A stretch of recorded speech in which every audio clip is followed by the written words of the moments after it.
ನಮಸ್ಕಾರ ನಮ್ಮ ಬೆಂಗಳೂರು ನಮ್ಮ ಟೀಮ್ RCB ನಿಂದ ನಾನು ಆರ್ಥರ್ ನಿಮ್ಮ show the bold talks podcast 5 post match between the Gujarat Giants and RCB. Today I'm joined by none other than Rishabh and Akansha. Hello Rishabh, hello Akansha, how are you guys doing? Good. I'm doing good. How are you guys doing? I'm Hi doing Arthur, great. How hi about you Rishabh. Akansha? I'm doing good. So now we will be talking about the match that recently happened at the Arun Jaitley Stadium between the Gujarat Giants and the RCB. So Rishabh, what were your thoughts on it? Firstly, before we get into what happened in the match, a Yeah. little bit about how the Delhi wicket has Yes. been going. Yes. This trend that we are seeing, that the teams batting first have won all the games that have been played here so far. Yes. It's very simple. You win the toss, bat first, put the runs on the board, and you go on to defend them. So that is what is happening. And the same thing happened with RCB. Chasing 200, 180 for 8. We fell a good 20 runs short, and we ended up losing an important game. I feel if we would have won the game, we would have been in a much stronger position. But we've complicated things a bit for ourselves now, I feel. Definitely. Yeah, I totally agree with Rishabh because I think Mumbai was the only team. They won the toss and they choose to bowl first, and then they lost the match. Right. Apart from that, all the teams they won the toss, chose to bat first, and they won. So Delhi is like a complete opposite of the Chinnaswamy pitch. It's a defending pitch. So I think again, it's the winning is very dependent on the toss. It's more of like you win the toss, you win the game. Definitely. So Rishabh, what do you think? What do you make of the first innings score? Like barring today's match, which was a low-scoring match between the UP Warriors and the Delhi Capitals. The average first inning scores has been 184. That's a massive score. What do you make of it? I think the wicket has been really good to bat on in the first innings. If you see the balls coming on really Hmm. nicely to the bat, and it's been a little difficult for the bowlers if you're not as disciplined with your lines and lengths, you're getting smashed. Especially Hmm. pace is something that is going to help the batters make most of the conditions. If you look at the figures of even our fast bowlers, Ellis Perry, Sophie Devine, all of them have gone for big runs in this game. That's why you saw Gujarat pile up that massive, almost 200 run total. So Delhi's wicket has always had something for the spinners. But then again, even Ekta Bisht, if you look at her figures, she was a touch expensive. So it all comes down to really, having your lines and lengths consistent. The margins of errors are really, small on these kind of wickets. So I think Gujarat did a commendable job batting first, putting that big total on the board. The start that they got, I think 130, 140 runs stand for the first Yes, wicket. I yeah, think I think they could have ended up scoring a lot more. Maybe they would more feel they were 20, 30 runs short the way they were going. So that is one definitely. thing that we did well as a bowling unit towards the end. I think we pulled it back slightly, that 20, 30 runs. But even then, the way openers Laura Woolward and Beth Mooney, terrific partnership at the top. Both of them, either of them would have stayed for a few more overs. This total would have been 220, 230 at least for sure. So I think that is where Gujarat will be slightly disappointed, with Gardner, Hemalata, Veda Krishnamurthy, all of them at the down. They failed to really carry on that momentum that was given by the openers. Uh, so that is one thing, but still the runs on the board that they put up, I think they'll be pretty happy with that. And as far as Bangalore's bowling is concerned, not picking wickets in the power play is something that's always going to haunt you, especially on these kind of wickets where teams are batting first, putting big totals, and you need to pick wickets up front. You need to pick wickets in the power play. If you're Yeah, not going to be able to do that, you're always going to be belted for a big total, and then it becomes difficult uh, chasing for your batters to go after such a after such a huge total. So that is one thing, because towards the back end we managed to get 4 or 5 really quick wickets. So had we had a couple of wickets at the start early on, I think we could have restricted Gujarat, because if you see the nature of the last two games, I think 160, 140 odd have been the scores batting first. So I think a little bit of discipline in the bowling, especially at the top, is really what is the need of the hour. Given that we have just two more games against Delhi and Mumbai, both are massive games for us.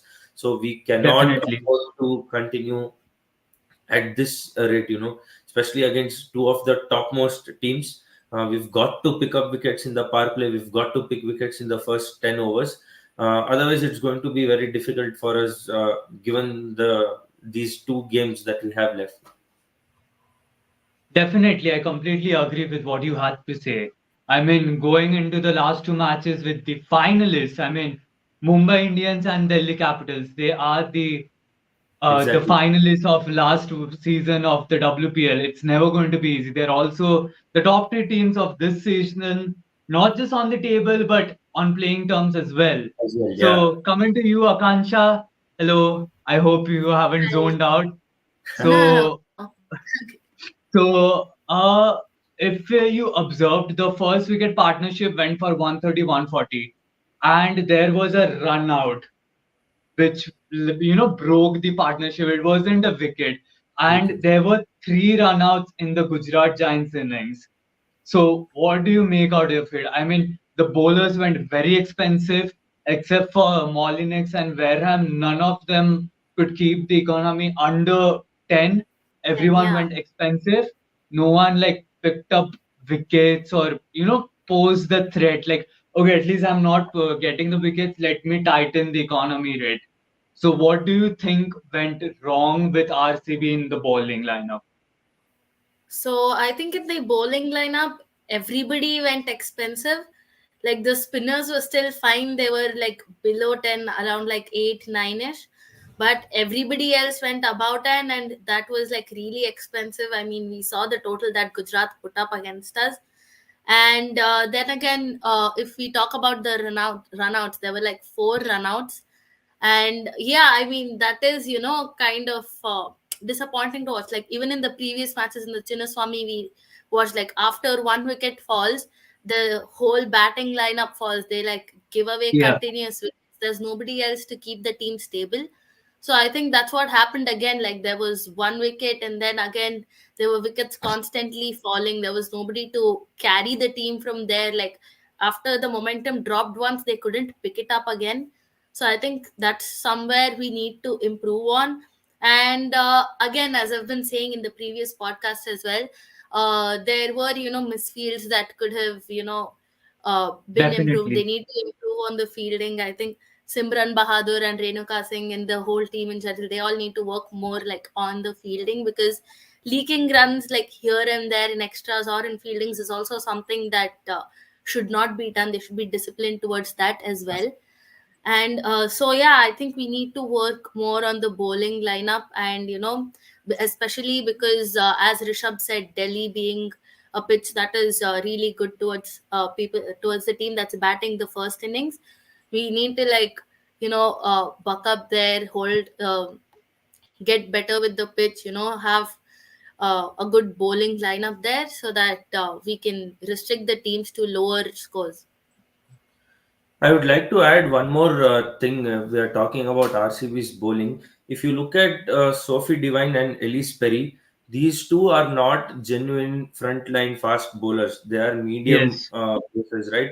Bearing Renuka Singh, I think we are lacking that overseas, genuine fast bowler who can lead the pace attack. Something like Josh Hazelwood did for RCB in the men's team. Hmm. I think it's time we should probably try Kate Cross, because Hmm. Divine and Ellis Perry are not your genuine frontline fast bowlers. They're not the guys who can lead the pace attack, right? So I think that is one thing as far as the pace attack is concerned. At least I believe is missing.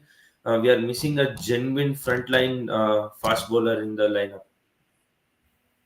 Definitely, completely agreed. With Sophie Devine, I mean, you have a Sophie Devine to fire up your batting power, batting this thing, which we had seen in the first season, what Sophie Devine brings to the table.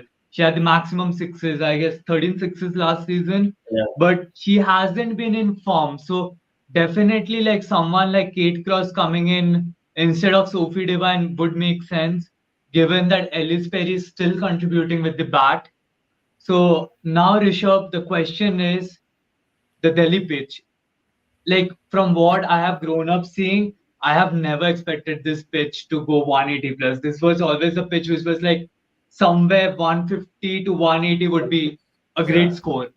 So, and it was recently like rolled up and it was again prepared post the World Cup. So the pitches were fresh until now. And the pitch had black soil and brown grass, which is associated with lower bounce. Even the pitch is cool, which is again leads to lower bounce. But then we have seen the bounce which has been coming good. The ball is coming onto the bat. But as the innings progresses, I think the bounce is not coming so well onto the bat, and that's why like when the new batsmen, even in first innings when they are coming in, they are having a hard time being set on the wicket, and that's why I guess that when the second inning starts off, they're not able to play as well as the first innings because the bounce is low. It's not how you are expecting the pitch to play. It's not playing in your favor, and also the fact that it's March and there is no dew in the second no, innings as of now in surprisingly. Delhi. So, what is your take on that? Yeah, I think like you mentioned, the nature of the Delhi wicket has always been one where you feel 150, 160 is a Yeah. total with which you are in the game. You know, you have something to play for. There's always been something for the spinners on the Yes. Delhi wicket as well. And we also saw the economy of the spinners in comparison to the Yeah. quicker bowlers. So that is there. And but this is the first time in this wicket that I'm seeing that teams 4 matches on the trot, teams batting first have gone on to win. Couple of games When going almost close to 200 as well. So then, like I mentioned a little earlier, the margin of error I think for bowlers is really less. The task is cut out. It's as simple as that. You win the toss, you've got to bat first, put the runs on the board. At least that's what we've been seeing now. But I do believe there might be a shift in this trend because yeah, the pitches are being used, and like you told, the bounce has been getting lower, so it's getting slightly difficult to bat on because you see the previous game 160, the game that happened today 130ish, 138 is something. So 138 or something yeah, around so that. it's Yeah. gradually going down from that 200 mark. So probably there might be a shift in this trend that has been happening as the games progress, and maybe teams who are also chasing, or the teams who are batting first might not keep winning like they have so far. But again, it really depends on the nature of the wicket on that particular given day. The stats are there for us to see and discuss, but it's actually how the wicket behaves on that particular day, or when you're assessing the wicket, when you go out there, look at the toss time or even before, is when you'll actually have a fair idea of how it could play. Just looking by the stats, it does not give you a Mhm. complete picture, I think. Yes. Now, Kansha, coming back to you, who do you think, what changes would you like to see in the bowling lineup going into the next match? Would you like to see more of spin? Would you like a Kate Cross coming instead of a Sophie Devine? What would you like, and what would you expect from RCB going into the next match from a bowling perspective? I think Kate Cross coming instead of Sophie Devine would be something that I would want to see. And also, I would want to see more of spinners, a stronger spin bowling lineup, because spinners have upper hand on the Delhi pitch compared to the paces as we've seen in the match before. So yeah, that would be my take on the bowling lineup of RCB. More spinners, and as Rishabh said, we need a foreign, proper foreign pace bowler. So I think Kate Cross can fit in there very well. So I think yeah, Kate Cross instead of Sophie Devine. Now, coming to the batting, 180 was still a decent score which the RCB put up, and I think they could have chased it down had they had a stronger Yeah, opening between Megha and Spriti Mandhana. They did not give a strong opening, but not just on them, also Sophie Devine, Ellis Perry, I guess they both scored 24-24 individually, with scoring which when chasing 200. I mean, you don't expect 24 with a strike rate of 200, 180, whatever. You need to score a 50. So going into batting, what do you think went wrong fundamentally with RCB? Because they could have still had chastened down the score, but except for, I mean, the opening, and what else did you think went wrong with the batting of RCB? See, I think the very fact that they got to 180 shows that, like you mentioned, it was a score that could have still been chased down. At one point, Yeah, it didn't even look like we would get to 180, to be very yeah. honest. But if Thanks not to for Georgia Wareham, 48 yeah, of if not 22 for that balls. partnership between Richa Ghosh and Varham, I don't think we would have Yeah, gotten to 180 as well. true. So when you're chasing this kind of a total, you really need to make use of those first 6 overs, which is something that didn't happen. I think Meghana, 13 of 4, sorry, 4 of 13 in such a big chase is just not acceptable. I mean, it put pressure on Mandana as well, who was at least scoring at a better strike rate. Yeah. Couple of sixes. She was looking to attack, but it often tends to put pressure on the person who's going to attack as well. I think we really need to tweak the batting order and make that change at the top, because Meghna has been giving that stability. She's scoring runs and all of that, but at what cost? If you look at her strike rates, the runs that she's scoring ultimately have to help the team. That's not happening. There's no point of scoring those runs, right? So I feel Now, one guys, change. Yeah. coming to So you, would you make the change in the same match to drop Sophie Devine, bring in Kate Cross, and also drop Meghna and bring in someone else? And also, given the fact that the runs are going down and there's a good possibility that we might be seeing 130s more often, do you stick to a stable Meghna who can give you a stable opening, or do you go with someone who can help Mandhana attack from the get go and score at a strike rate of 130 plus, 150 plus? What would I you mean, do?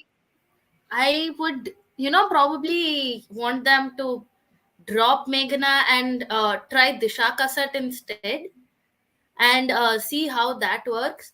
Because again, like, I mean, last match, Meghana, she was supposed to give that start. This, like, the start of the innings was really slow, and if that would have been a little better, I mean, we went till 180. Maybe we could have even chased it if we would have gotten a stronger and a faster start. So yeah, I think I would want to see Disha Kasat instead of Meghana in the next match. Obviously, Rishabh has spoken about in length about Disha Kasad in the previous podcast, so wouldn't be asking you more about Disha Kasad.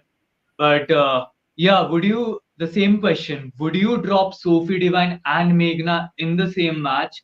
Because then again, that kind of destabilizes your playing 11, and you have already brought in Ekta Bisht, who is a new addition. So that's kind of three new players, and you are playing Mumbai Indians and Delhi Capitals on the bounce, the top two teams, like I said.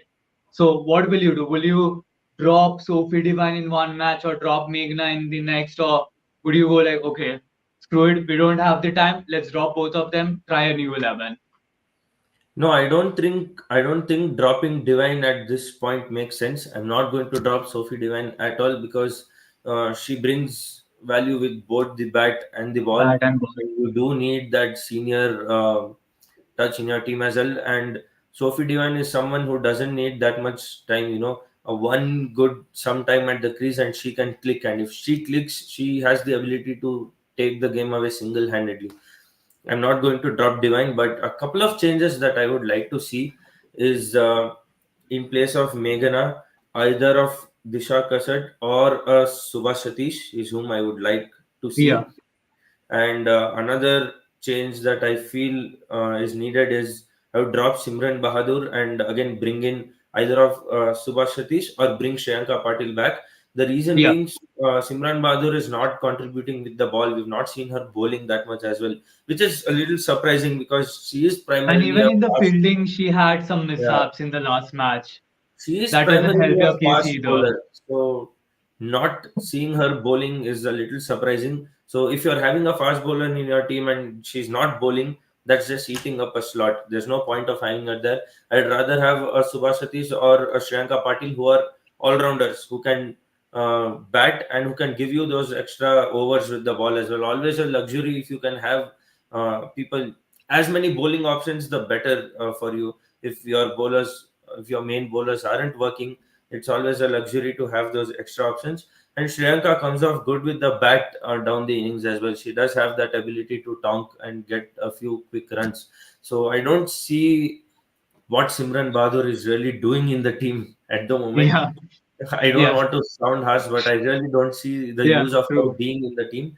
So that is one definite change I'd want to see.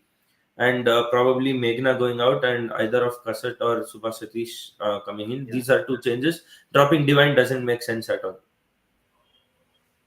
Makes sense. Akansha, before going into the changes, what did you make of the misfills that happened in the match? Do you think it could have saved 10 to 20 runs more? I Because there mean, were a yeah, lot of misfills. definitely. Definitely. See, that's the whole point, right? Now, we always talk about the bowling, the batting, and there's always highlight on that. But I mean, fielding is something that's equally important in the game. Yes. And, leaking all these 10, 20 runs. Now, if we wouldn't have leaked those 10, 20 runs, maybe, we could have chased it because we made it until 180. And if we would have had a little bit more of a push, a few runs off the scoreboard would have reduced the pressure on the batsman as well. And so that way, see, it's all the small things that make you win a match.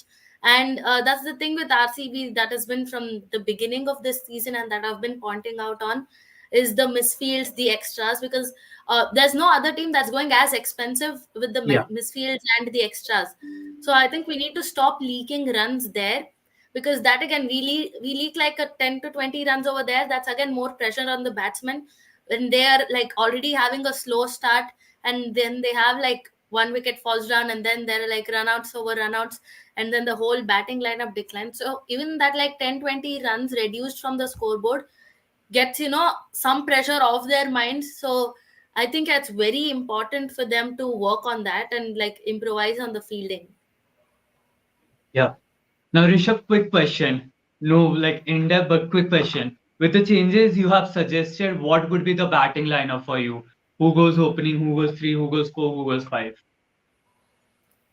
I think I would really want to see Sophie Divine back at the top, opening with Mandana. I don't see how bringing her down really makes sense, because uh, Mandana has been in really good form, and if Yeah.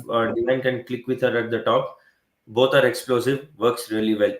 Takes pressure Yes. off Divine also because Mandana is doing well, so she can take her time True. to ease it a bit.